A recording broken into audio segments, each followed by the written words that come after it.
जय हिंद, जय भारत साथियों। साथियों, अभी एक साथी ने सवाल पूछा कि सर मेरा व्यापार नहीं चल पा रहा है और मल्टीपल रीज़न है। उन्होंने रीज़न दिए, कुछ सरकार की नीतियों के बारे में भी बताया, कुछ बताया कि उनकी अपनी गलतियाँ रहीं जिनके कारण कुछ वो सही निर्णय नहीं ले पाए। बट आज की परिस्थिति है कि व्यापार चलना बंद हो गया।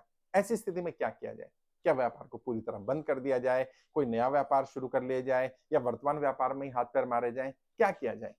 मुझे लगा इस पर बात करनी चाहिए। शायद बहुत सारे लोग ऐसे होंगे जो इस स्थिति से गुजर रहे होंगे और शायद उन्हें मदद मिल जाए। सबसे पहली बात तो यदि आपका व्यापार नहीं चल रहा है या ग्रोथ नहीं हो रही है, तरक्की नहीं हो रही है, तो आपको ये सीरियस इश्यू है और ये टाइम है, राइट टाइम है आपको ये ऑब्जर्व करने का, ये पता लगाने का कि आखिर ऐसा क्यों हो रहा है। और खासकर से जब आप मेहनत भी पूरी कर रहे हैं, आप रणनीतियों का भी उपयोग कर रहे हैं, लेकिन आप ग्रो नहीं कर पा रहे हैं। एक तो बड़ा रीज़न हो सकता है कि समय के साथ जो परिस्थितियों में बदलाव आया, उन परिस्थितियों के हिसाब से आप अपनी रणनीति में बदलाव नहीं कर पाए। बहुत सारे व्यापारी, बहुत मेहनती-मेहनती अच्छे व्यापारी, वो ये कहते हैं साहब 10 साल पहले जो व्यापार था आज नहीं रहा। और जब मैं उनसे कहता हूँ कि 10 साल पहले की रणनीति और आज की रणनीति में आपकी क्या अंतर है? कहते नहीं काम तो वैसे ही चल रहा है। वही एम्प्लॉयी है, वही रणनीति है, वही प्रचार सब कुछ वही है, लेकिन काम नहीं चल रहा है। तो मैं उन्हें कहता हूँ देखो खुद तुमने ही तो अपनी समस्या पैदा की और तुमने समाधान भी तुम्हें मालूम है। कहते क्या? मैंने कहा 10 वर्ष में क्या लोगों की सोच बदली है? हाँ, बदली है। क्या लोगों के परचेज़ पावर बदली है? हाँ, बदली है। परचेज़ करने का ढंग बदला? हाँ, बदला है। आप नहीं बदले। ना आपका प्रोडक्ट बदला, ना आपने डिज़ाइनिंग बदली, ना आपने मार्केटिंग टीम बदली, ना प्रमोशन टीम बदली, ना एडवर्टाइज़मेंट किया, ना आप ऑनलाइन आए। आप कह रहे हैं मेरा तो वही सिस्टम चल रहा था, बढ़िया चल रहा था, अब नहीं चल रहा। भई आपने अपने आप को अपग्रेड क्यों नहीं किया? या मोबाइल का भी नया वर्ज़न आता है ना, हर साल, डेढ़ साल में मोबाइल कंपनी नया फ़ोन लॉन्च कर देती है। तो क्या करती है? अपडेट करती है, अपग्रेड करती है। हैं, सॉफ्टवेयर आता है ना आपके पास आता है, फ़ोन को अपडेट कर लीजिए भाई। व्हाट्सएप को अपडेट कर लीजिए, फेसबुक को अपडेट कर लीजिए, कोई नया अपडेट आया तो। क्यों भाई? क्या ज़रूरत पड़ी अपडेट करने की? क्योंकि समय के हिसाब से, परिस्थितियों के हिसाब से कुछ परिवर्तन करने पड़ते हैं। और जो जो व्यक्ति, जो संस्थाएँ, जो व्यापारी समय के साथ खुद को नहीं बदलते हैं, समय उन्हें बर्बाद कर देता है साहब। आपने देखा बहुत सारी कंपनियाँ हैं, मोबाइल फ़ोन नोकिया का सबने यूज़ किया होगा। आज नोकिया का फ़ोन है किसी के पास क्या? लोग यूज़ ही नहीं करते। ऐसा नहीं है वो स्मार्टफ़ोन के मार्केट में नहीं आया, लेकिन वो इतना लेट कर गया कि अब वो चाहकर भी नहीं आ पा रहा। जबकि सैमसंग जल्दी आ गया, जबकि एप्पल ने अपने आप को शुरुआत ही वहाँ से की और वो बूम कर गया मार्केट में, जबकि महँगा भी है। नोकिया सस्ता भी था, लेकिन नहीं आया। हैं, एचएमडी घड़ी बंद हो गई, एम्बेसडर गाड़ी बंद हो गई। क्यों? समय के साथ अपडेट नहीं कर पाए। कोडैक का एग्ज़ाम्पल सब देते हैं कि कोडैक वही फ़िल्म बनाने में लगा रहा, जबकि स्मार्टफ़ोन आ गए थे, स्मार्ट कैमराज़ आ गए थे, मेमोरी कार्ड वाले आ गए थे। ज़रूरत नहीं थी फ़िल्म बनाने की, लेकिन वो वहीं अटके रहे और वो अपने आप को अपग्रेड नहीं कर पाए, बर्बाद हो गए। अब वो कहें नहीं हमने तो पहले बहुत कमाया, हाँ, तो तब परिस्थिति अलग थी ना।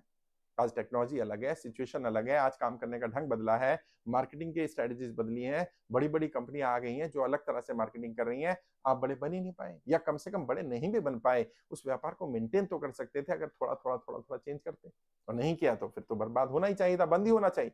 जो व्यक्ति, जो संस्थाएँ, जो व्यापार, जो व्यापारी समय के साथ खुद को नहीं बदलेंगे, उन्हें बंद होना ही है। अभी भी राइट टाइम है, अभी भी है, सीख लीजिए। कई लोग कहते हैं साहब अब तो हम पुराने हो गए, तो अपने बच्चों को सिखाइए, नई टेक्नोलॉजी सिखाइए, नए नियम सिखाइए, बिज़नेस की मैनेजमेंट सिखाइए, टीम बिल्डिंग मैनेजमेंट सिखाइए, फंड मैनेजमेंट सिखाइए, किस तरह से प्रमोशन करना है, ब्रांडिंग करनी है, बिज़नेस को ब्रांड में कैसे बदलना है। कस्टमर है, कस्टमर को क्लाइंट में कैसे कन्वर्ट किया जाता है, क्लाइंट को हम अपना लॉयल क्लाइंट कैसे कन्वर्ट कर सकते हैं, क्या करें कि मार्केट में जो कॉम्पिटिशन है उसको कम किया जाए, उसको एलिमिनेट किया जा सके। बट ये तो आपको पता भी नहीं और सीखना भी नहीं है।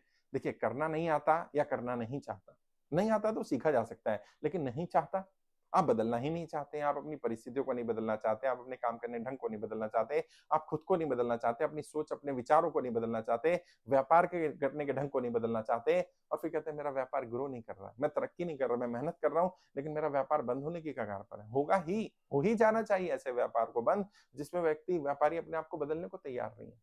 तो ये देखिए, कहीं ऐसा तो नहीं है आप भी वहीं फँस गए।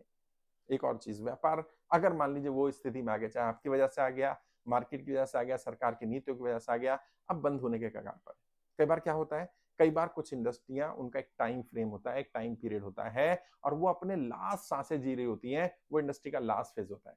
तो अब जैसे मैंने कहा कीपैड फ़ोन का जो लास्ट फ़ेज़ था आज से 10 साल पहले, उस समय अगर कोई नई कंपनी कीपैड वाले फ़ोन बना रही होती, तो वो तो डूब ही जानी थी। जैसे जब पेजर का लास्ट फ़ेज़ था, पेजर तो बहुत सारी नई जनरेशन के लोगों को पता भी नहीं होगा, जो बीप करता था मोबाइल में जैसे मैसेज आता है, ऐसे पेजर में मैसेज आता था। उसमें कुछ लोगों ने तब इन्वेस्ट किया, जब पेजर बंद होने वाले थे। अब करोड़ों रुपए लगा दिए तो व्यापार बंद ही हो जाना था। तो कहीं ऐसा तो नहीं कि आपका इंडस्ट्री, आपका व्यापार या जिस काम को आप कर रहे हैं, वो अपने अंतिम फेज़ में, अंतिम पड़ाव में, यहाँ से या तो इसमें बहुत बड़ा परिवर्तन होगा या ये एलिमिनेट हो जाएगा, समाप्त हो जाएगा, एक्सटिंक्ट हो जाएगा।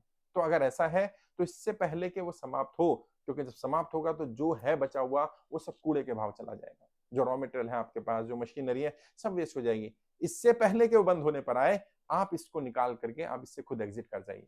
इसको बोलते हैं स्ट्रेटेजिकल एग्जिट होना, स्ट्रेटेजिकली एग्जिट हो जाइए। कुछ रणनीतियों को कुछ लड़ाइयों को रणनीतिक रूप से हार जाइए, सरेंडर कर दीजिए रणनीतिक रूप से। तो इससे क्या होगा, बैंक का जो लोन चल रहा है उसमें आपकी फैक्ट्री है, घर है, वो जाने से बच जाएगा। बहुत सारी मशीनरी की वैल्यू ठीक मिल जाएगी, जब चलती हुई होगी। थोड़ा सस्ते में बेचेंगे तब भी वैल्यू हो जाएगी, लेकिन जब कबाड़ होगी, जब इंडस्ट्री बंद हो जाएगी तब क्या होगा? तब तो कोई वैल्यू नहीं रहेगी। वहां पर जो जगह है, उस जगह की वैल्यू बढ़ाई जा सकती है कुछ और करके। इंडस्ट्री को कहीं शिफ्ट कर सकते हैं रेंट पर और अपनी जगह का प्रॉपर यूटिलाइजेशन कर सकते हैं, ताकि आप अपने आप को बदलें और इस माइंडसेट से बाहर निकलिए। जो व्यापारी का माइंडसेट है, जिसको मैं बोलता हूँ कि एक जगह बस खूंटा गाड़ लेने का माइंडसेट।